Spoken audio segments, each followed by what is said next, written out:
Hey there, good evening. Thanks so much for joining us tonight. I'm Adria Hay. We begin tonight with a look at the race for Wisconsin's next governor. As we reported, 2 Democratic candidates dropped out of the race earlier this week, but 5 of the 8 others were in De Pere today to face off on the issues. Democratic candidates for the August primary include State Superintendent of Schools Tony Evers, Madison Mayor Paul Soglin, political activist Mike McCabe, former State Democratic Party Chairman Matt Flynn, former State Representative Kelda Roys, firefighter union President Malin Mitchell, State Senator Kathleen Vinehout, and attorney Josh Pade. This past week, State Representative Dana Wachs and Milwaukee businessman Andy Gronick dropped out of the race. Wachs will endorse Evers, Gronick will endorse Roys. For the latest on the Republican side, Marquette University's most recent law school poll found Governor Walker beating every candidate among those polled. He's facing Republican Robert Meyer of Sun Prairie in the August primary. In our top story, Katie Anderson met with Democratic candidates in De Pere today working to get their names out. The latest Marquette Law School poll released this week finds that 34% of voters don't know which of the 8 Democratic governor candidates they will support to run against Scott Walker. I was pretty open. I know that the Democratic field's very crowded for this election, so it was interesting to get a little more narrowed focus today.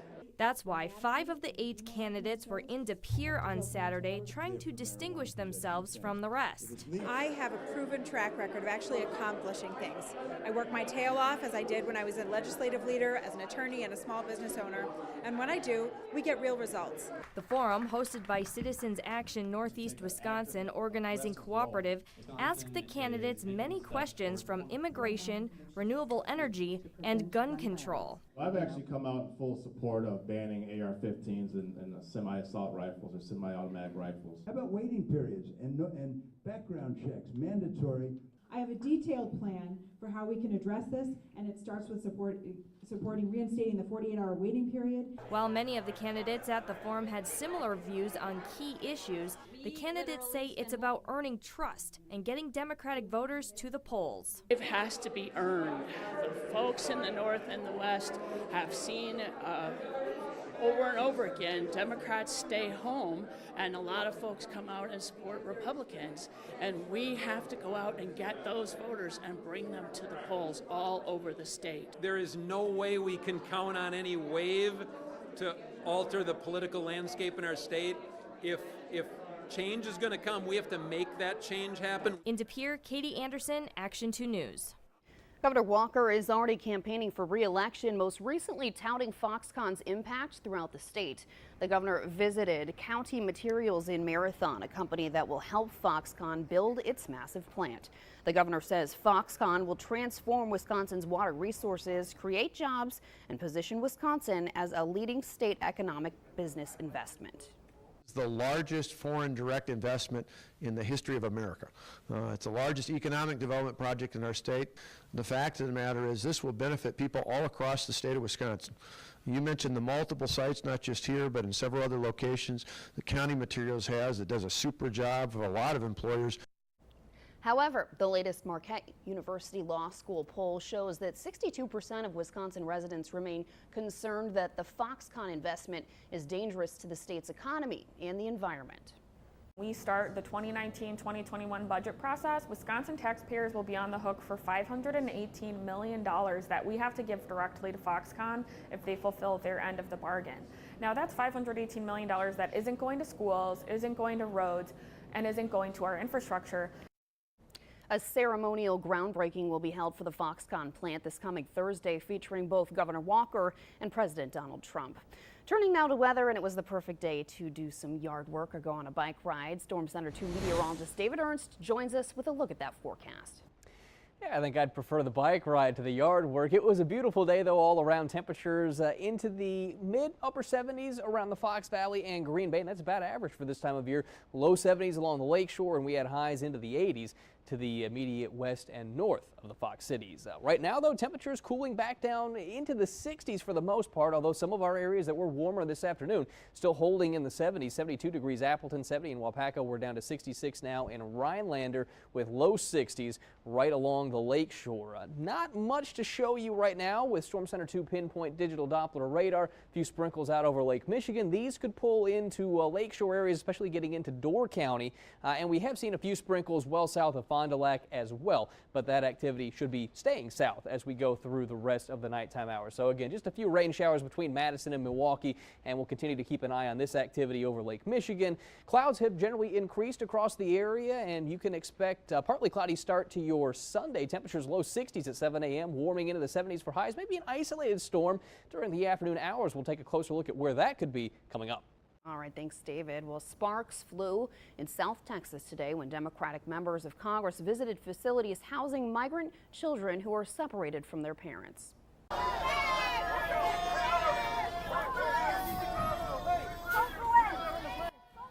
That's protesters trying to stop a bus leaving an immigration detention center in McAllen, Texas today. They were immediately removed by Border Patrol, but no one was arrested.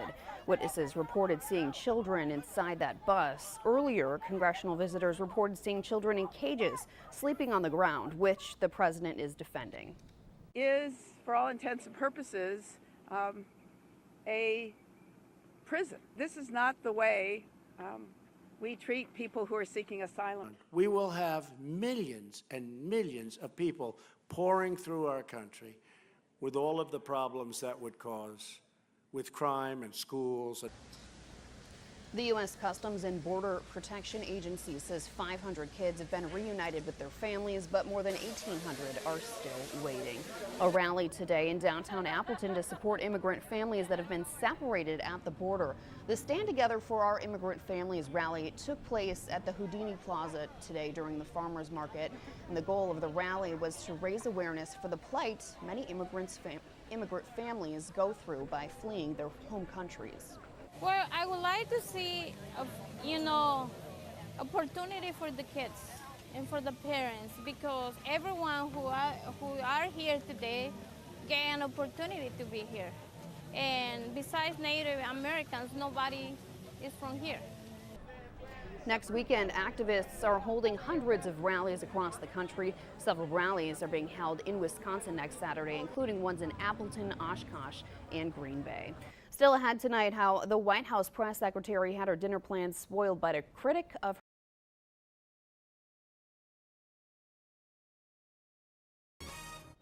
Hey there, good evening. Thanks for joining us tonight. I'm Andrea Hay. Well, this weekend here in Wisconsin, across the country, and especially at the border, the demands get louder for migrant children to be reunited with their families. President Trump saying today that people who invade the country must be sent back to their home countries with no legal process.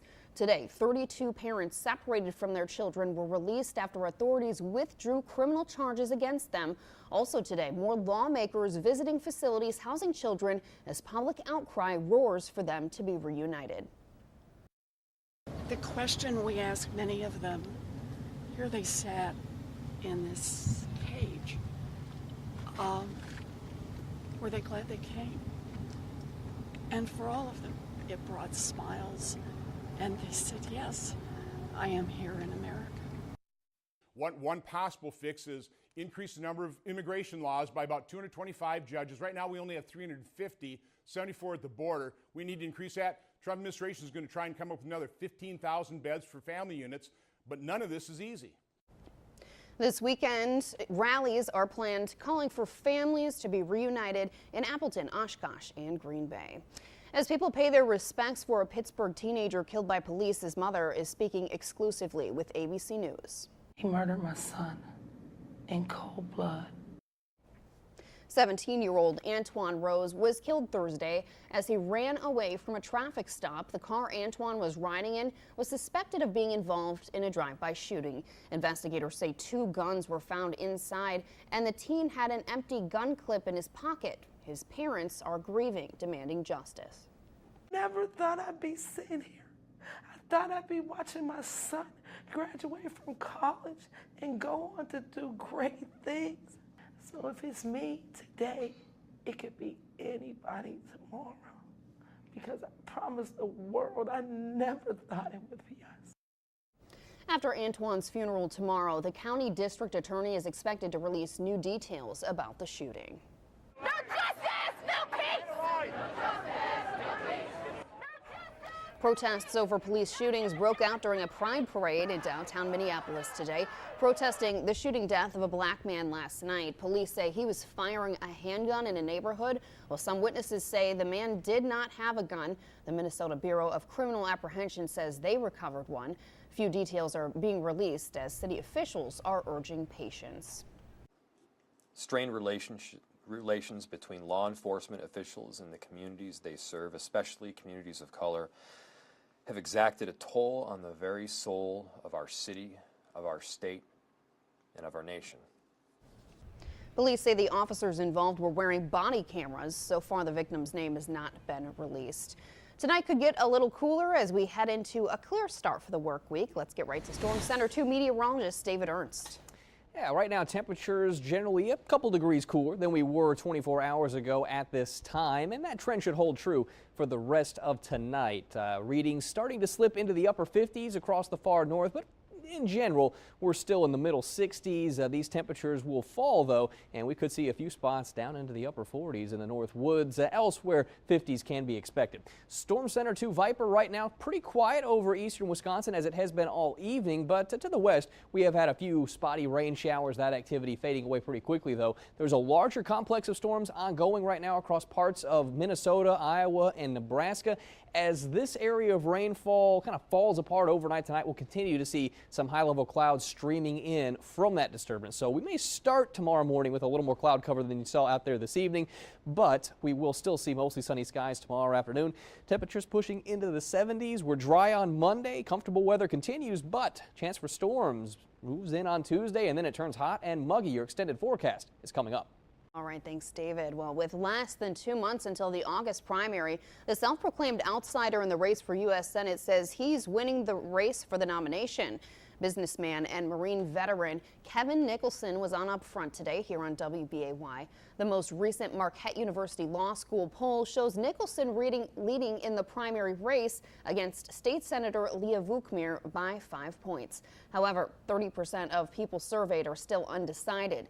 Despite his primary opponent winning the state primary endorsement, Nicholson says the poll shows he's winning. He's now focusing on the general election rather than the August primary.